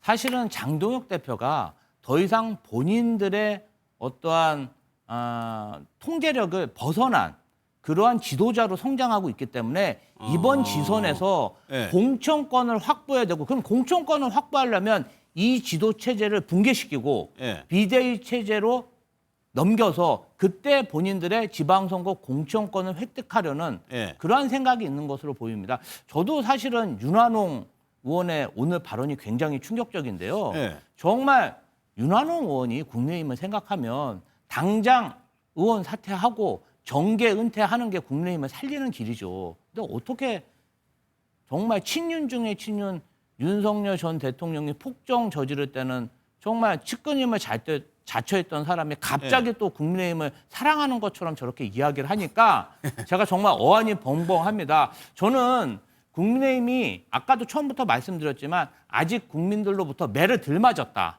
예. 선거 매를 더 맞아야 자기들끼리 안 싸우고 니 탓 내 탓 안 하고 뭔가 통일된 그리고 합치된 힘을 보여주지 않을까 그런 생각이 듭니다. 알겠습니다. 그러면 윤기찬 일각에서 그런 얘기예요. 자기 정치, 그러니까 다른 보수 진영의 경쟁자에 비해서 본인이 아직 세력이 약하고 그거를 하기 위해서 지금 정치를 하고 있다는 시각도 있거든요. 저는 이제 냉정하게 생각해 보면요. 네. 실제 국민의힘이 내년 지선에서 이길 생각을 하면 안 된다고 생각을 해요. 예를 들어서 네. 국민의힘이 몇 개 지역은 지켜야 되겠죠. 그런데 전체적으로 선거에 이길 생각을 지금 한다?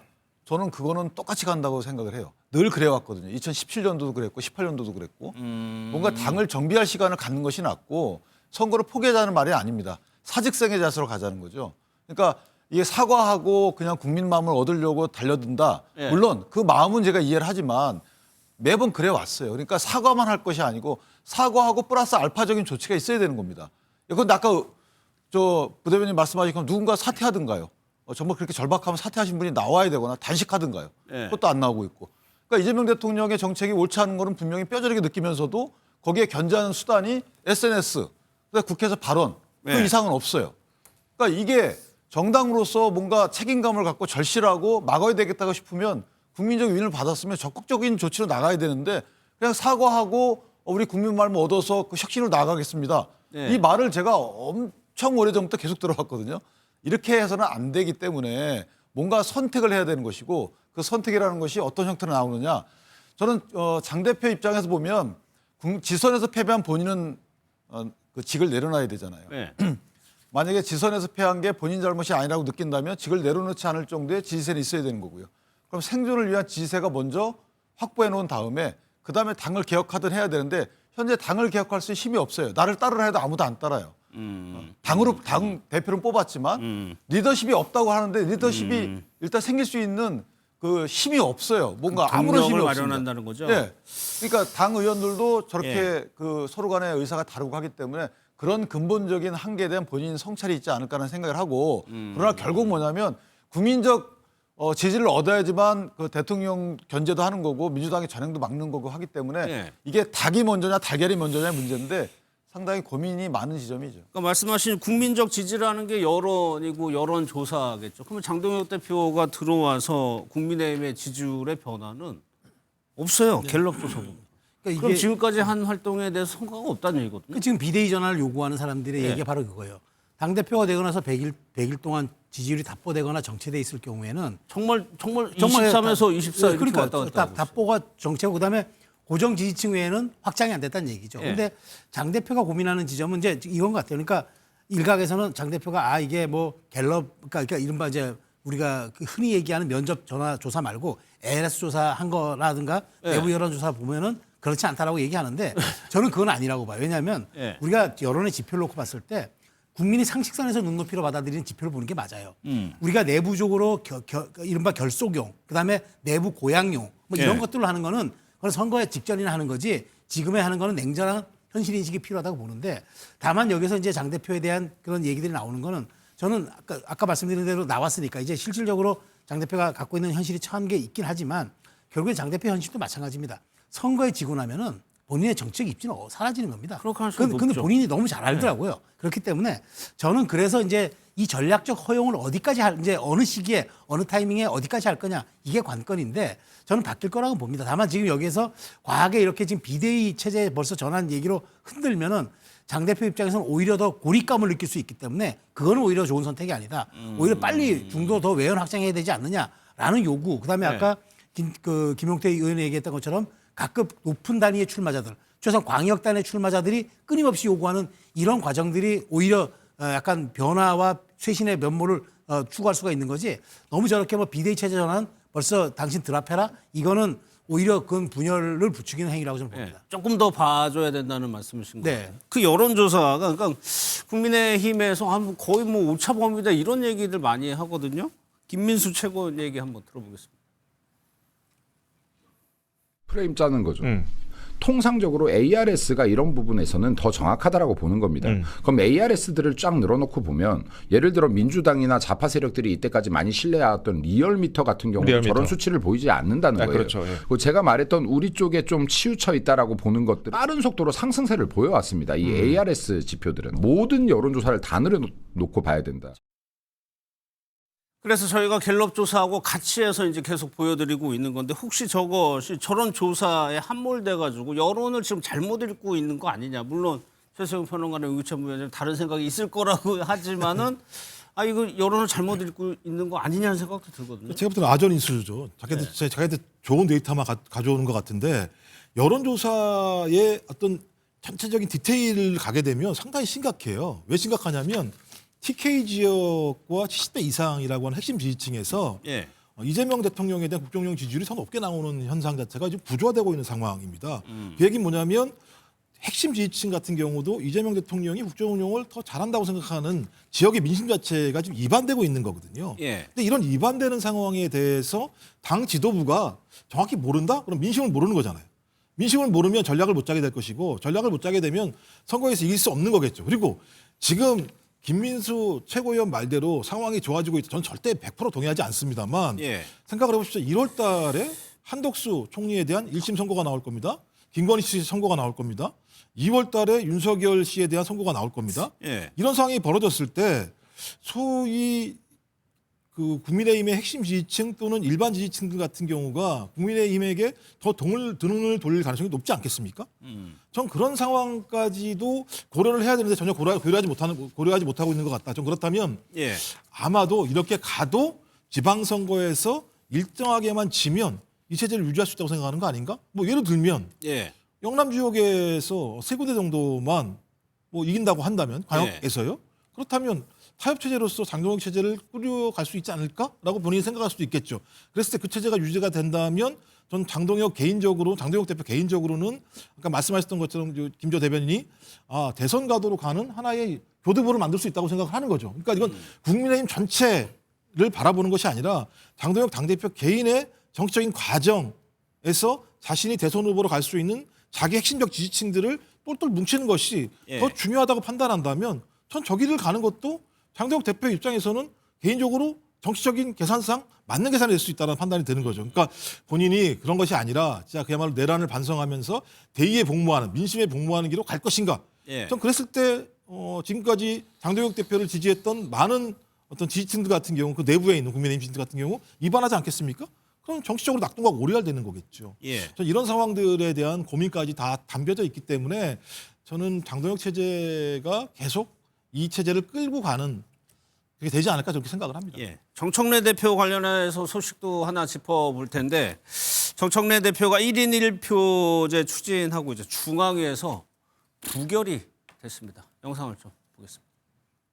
표를 종료하고 개표를 시작하도록 하겠습니다. 개표에는 예, 방금 전에 개표가 마무리가 됐습니다. 결과를 발표하겠습니다. 의결안건 제1호 투표 결과 중앙위원 총 593명 중 373명이 투표에 참여하셔서 찬성 297명, 79.62%가 찬성을 하셨고요. 반대는 76명, 20.38%, 제적 중앙위원 과반 이상이 찬성하셨기 때문에 받으셨습니다. 제적 중앙위원 과반 이상이 찬성하지 않으셨기에 의결안건 제1호 당헌 개정의 건 1은 부결되었음을 선포합니다.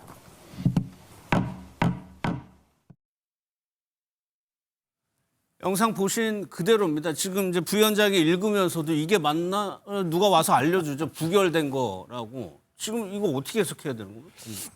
그러니까 말씀하시는 것처럼 좀 상당히 좀 충격적인 측면들이 있는 거겠죠. 근데 핵심적으로 제가 이 자리에서 와서 말씀드렸던 것 같은데 당내 중화위원들 분위기는 뭐냐면 방향은 맞는데 속도가 너무 빠르다. 많은 대화와 토론을 통해서 적어도 당이 이 문제를 가지고 갈등을 하는 것이 아니라 어떤 한 방향으로 모아갈 수 있는 시간이 충분히 필요하다. 그래서 일주일 미룬 거잖아요. 일주일로 안 되는 거죠. 이 부분과 관련해서. 왜냐하면 이건 예를 들면 이후 6월달 지방선거까지 걸려있는 아주 중대한 문제이기 때문에 다른 때와 다르게 이 문제에 대해서 매우 민감한 사안일 수밖에 없기 때문에 일정한 합의들을 더 많이 모을 필요가 있었어요. 근데 그 합의를 만들기 위해서 정청래 당대표가 여러 가지 노력을 했었겠죠. 사람들을 만나고 설득을 했었겠죠. 근데 설득이 안 된 측면이 분명히 있기 때문에 이 문제 같은 경우는 앞으로 거론하기가 되게 어려운 측면들이 있는 거죠. 그러니까 방향은 맞았는데 속도 조절이 안 됐고 또 속도 문제와 관련해서 약간의 속도를 조절했었습니다만 설득을 못한 측면이 분명히 있기 때문에 저는 이 문제는 당 내부의 전반적인 분위기는 적어도 이 문제에 대해서는 지금은 이 문제에 대한 토론보다는 당 전체적으로 어떤 방향성들을 모으고 토론을 더 하자라고 하는 부분들에 대한 어떤 결과가 나왔기 때문에 정청래 당대표가 여기에 대해서 설명할 필요가 분명히 있겠죠. 어떻게 해야 될지에 대해서. 그래서 이제 서서히 입장이 나오고 있는 것 같아요. 이 역시도 정청래 대표에게 리더십이 타격이 있을 수밖에 없어요. 저는 한마디로 얘기하면 친명이 친청을 제압했다. 뭐 이건 저 민주당 쪽 그 패널대 듣는 것보다 저희한테 듣는 게 더 훨씬 객관적일 수 있겠죠. 자유롭게 논평을 하니까. 자유롭기도 합니다. 근데 저는 보면서 이런 생각이 들었어요. 이제 과거 뭐 조광조라든가 이제 뭐 김옥균 우리 역사에 나오는 개혁가들이 개혁에 실패한 이유가요. 명분이 없었기 때문이 아닙니다. 속도 조절과 설득에 실패했기 때문이에요. 저는 여기서 이제 교훈을 얻어야 된다고 보는데 마찬가지입니다. 한 말씀 더 드리면 사법개혁 또한 마찬가지예요. 이런 식으로 밀어붙이다가 국민으로부터 부결받을 수 있습니다. 저는 이제 그걸 한번 속도 조절하는 차원에서 드린 말씀입니다.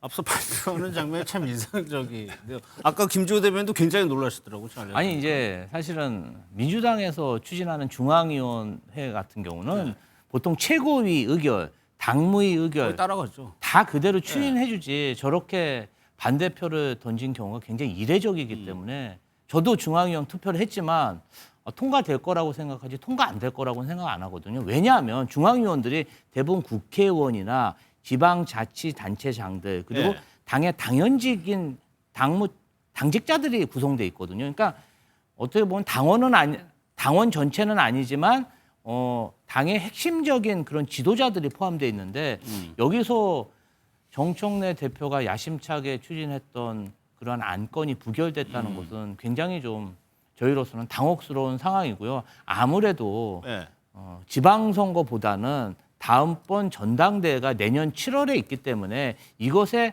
어떤 영향력을 줄 수 있고 그러면 현 당대표가 개정하는 거는 조금 속도 조절을 할 필요가 있다. 이런 의미가 담겨 있는 것 같습니다. 그런데 이 개표 내용을 봐서도 대부분 참석을 안 한 거잖아요. 그래서 소극적인 거부, 되는 거죠. 소극적인 거부 개념인데 찬성은 되게 높았죠. 70몇 %니까 이제 보면서 70몇 %니까 넘어갔지라고 생각을 했었겠지만 참석을 안 했다고 하는 건 반대는 작은 편인데 이렇게 결정하면 안 된다라고 하는 상당히 큰 컨센서스와 의문들이 분명히 있었기 때문에 저는 이 부분들은 정청래 당대표가 본인의 리더십을 통해서 어떤 설득하고 관철해 나가야 될 앞으로의 남은 대목이라는 생각이 들어요. 알겠습니다. 근데 38%가 참석을 안 한 거잖아요. 그렇죠. 그러니까 결국 정청래 당대표 입장에서는 뭐 패배가 끝난 건 아니고 그분들은 이제 눈치 보고 있는 거기 때문에 그분들의 의사를 끌어오는 작업에 그래서 당분간 어렵다라고 하는 것이 재추진할 가능성도 있는 거죠. 설득한 이유. 모르겠습니다. 이 내용도 이제 파장을 지켜보도록 지방선거 얘기 좀 해보겠습니다. 나경원 의원이요. 누구든지 뭐 공정한 룰로 경쟁하면 된다고 얘기를 했네요. 그 얘기 한번 들어보겠습니다. 공천을 왜 우리가 일방적으로 줍니까? 공천은 뭐든지 누구나 자유롭게 경쟁하는 게 맞다고 생각을 언론적인 합니다. 얘기 말고요, 아니 대표님. 저는 그게 맞다고 생각을 해요. 절대로 저는 그렇게 해야 된다고 생각을 합니다. 누구를 특히 우대하거나 누구를 특히 박대할 필요 없다. 컷오프시킨다 뭐 이런 거는 아니 잘못됐다. 누구든지 저는 누구든지 공정한 룰에 글쎄요. 그러면서 지금 당원 70% 얘기하고 있는데 한동훈 전 대표, 유승민 전 의원도 있고 오세훈 시장도 여기에 포함이 될 수가 있는 거거든요. 나경원 의원의 저 발언은 어떻게 해석하세요? 뭐 나경원의 저 발언은 제가 보기에 어쨌든 본인이 이번에 얘기를 하면서 한마디 했었잖아요. 이 룰 개정했을 때 만약 본인이 처음 어떡할 것이냐니까 그때는 자기는 5대5로 다시 돌아간다는 얘기를 해서 그때 논란이 한번 됐었어요. 아무리 이제 뭐 그건 이제 우스갯소리로 한 거지만 저는 이제 이렇게 한 거예요. 그러니까 7대3의 룰이 되면은 당신들 들어와도 된다. 그러니까 저는 첫 번째로는 이제 문호는 개방돼 있다고 하지만 제한된 문호 개방이잖아요. 그렇죠. 허들을 높여놓은 문호 개방이기 때문에 이렇게 될 경우에는 저는 사실은 이 분들이 들어올 가능성이 저는 그렇게 많지 않다고 봐요. 그러니까 저는 최소한 당이 전 최고위원회에서 이 부분은 5대5 현행 룰을 유지해 주는 게 맞다고 봅니다. 그러니까 뭐 이건 물론 지방선거 기획단이 의결한 거지만 승리를 위해서는 당이 무슨 식으로든 정당이라는 게 승리 이외에 대안이 있습니까? 저는 그렇게 보기 때문에 이렇게 7대3의 허들을 놓고 문호가 다 개방돼 있으니까 들어와라. 사실 이거는 어찌 보면은 이분들에 대해서 문호는 개방한 것 같지만 실제적으로는 경쟁력을 입증할 수 있는 기회를 박탈하는 거기 때문에 이 부분은 좀 지도부가 좀 고민할 필요가 있다고 저는 늘 얘기하고 있습니다. 어제 밤부터 저는 이 나경원 의원의 그런 직책이 지방선거 기획단장 아닙니까? 근데 또 본인은 서울시장 선거에 출마를 시사하고 있어요. 그리고 룰도 본인에게 유리한 룰로 지금 전체적으로 바꾸려고 하고 있고 저는 국민의힘에서 이런 거야말로 정말 국민의힘에서 끊어내야 할 적폐가 아닌가. 지금 나경원 의원이 공천 자유 경쟁 특히 우대. 아니 지방선거 룰을 결정하는 사람이 심판이 선수로 뛰겠다는데 뭐가 공평하고 뭐가 공정합니까? 말도 안 되는 얘기지. 저는 나경원 의원이 지방선거 총괄기획단장이면 우선은 경기도지사처럼 서울시장 출마, 불출마 선언부터 해야 된다고 생각합니다. 지금 나경원 의원이 만약에 서울시장을 출마하잖아요. 국민의힘뿐 아니라 전체 정당 정치를 정말 희화하고 국민들에게 너네 정치인들 너무나 불공정한 사람들이구나. 심판이 선수로 또 뛰려고 그래. 그런 안 좋은 인식을 심어줄 수가 있다. 저는 규탄받아야 할 행위라고 생각합니다. 알겠습니다. 어젯밤 오늘 서울에 어젯밤에 눈이 굉장히 많이 왔죠. 그래서 제설 작업에 문제가 실제로 있었고요. 그러니까 이게 또 정치권에서 논란이 되고 있습니다. 영상 한번 보겠습니다.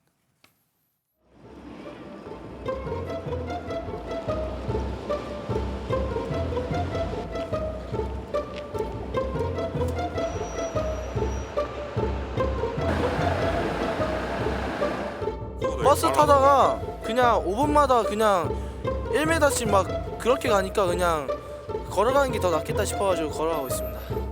걸어서는 1시간 남았어요. 차로 가는 게 1시간이 넘게 걸릴 것 같아요. 현직의 강점이 있습니다. 이렇게 단점도 있습니다. 여기에 대해서 추미애 의원이 비판의 글을 올렸던데 추미애 의원은 서울시 경기도지사 후보는 아니었나요? 그렇죠. 뭐 지금 상황에서는 뭐 누구든 예를 들면 오세훈이라고 하는 그러니까 서울 누구든 그렇죠. 그러니까 왜냐하면 서울이 가장 중요한 아마 내년 6월 지방선거의 핵심적인 공간이 될 게 서울시라는 생각이 들기는 하는데 일단 문제 핵심은 뭐냐면 뭐 그런 거 선거를 떠나서 일단 뭐가 다니긴 해야 될 거 아닙니까? 한강버스도 못 다니잖아요. 저는 한강버스가 다니는 건지 잘 모르겠어요. 계속 멈춰서 있어요. 그것 때문에 화가 났는데 눈이 오니까 또 버스도 멈춰요. 그런 상황이 되면 뭘 위해서 한강버스를 만든 거지? 그리고 제설 작업은 누가 하고 있는 거지? 이런 고민들이 들 수밖에 없는 거잖아요. 근데 이럴 땐 또 아무 얘기 안 하잖아요. 나와서 얘기해야죠. 한강버스일 때는 나와서 그냥 본인이 계속 친척처럼 얘기하다가 버스가 눈 때문에 안 가니까 아무 얘기도 안 하는 이런 일이 벌어진다고 한다면 서울 시민으로서 화가 날 수밖에 없는 거고 무능력을 드러내는 가장 중요한 거 아니겠습니까? 근데 저렇게 하면서 또 관광버스를 띄우려고 한다?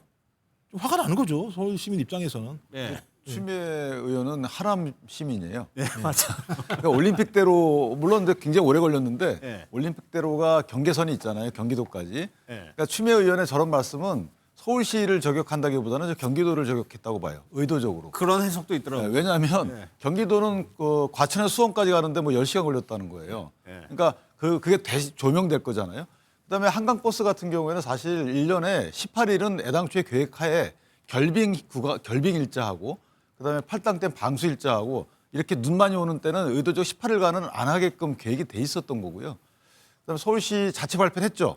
상당히 노력을 많이 했다. 눈 오기 1시간 전부터 제설제 다 뿌리고 5번 뿌렸다. 예. 근데 이제 이게 출근 시간에 맞춰 눈이 오다 보니까 어쨌든 그 완벽하게 정리는 안 된 것 같은데 나름대로 노력을 했다고 하니까 경기도하고 한번 비교해 보시죠. 어떤가. 예. 최성 평론가는 어떻게 생각하세요? 어쨌든 저는 뭐 이게 폭설 하나가 이렇게 이슈화 정치권에서 이슈화 되는 거는 지방선거 전국이 돌입했다. 그러니까 이제 이 폭설 하나 가지고라도 경기도 서울 결국 경기도 서울에서 지선의 성적표는 가릴 수밖에 없기 때문에 그렇죠. 그 점에서 지금 사실 모든 사람들의 그 이슈가 여기에서 노출이 된 거고요. 예. 오 시장은 제가 보기에 그렇게 손해 본 건 아닐 것 같습니다. 왜냐하면 논란이 될 때마다 본인은 미디어에 계속 노출이 되고 입소문에 오르내리는 이른바 에펠탑 효과를 누리는 독점적 지위를 계속 누리는 측면에서 오 시장 입장에서 별로 불리할 게 없을 거라는 생각이 들어요. 알겠습니다.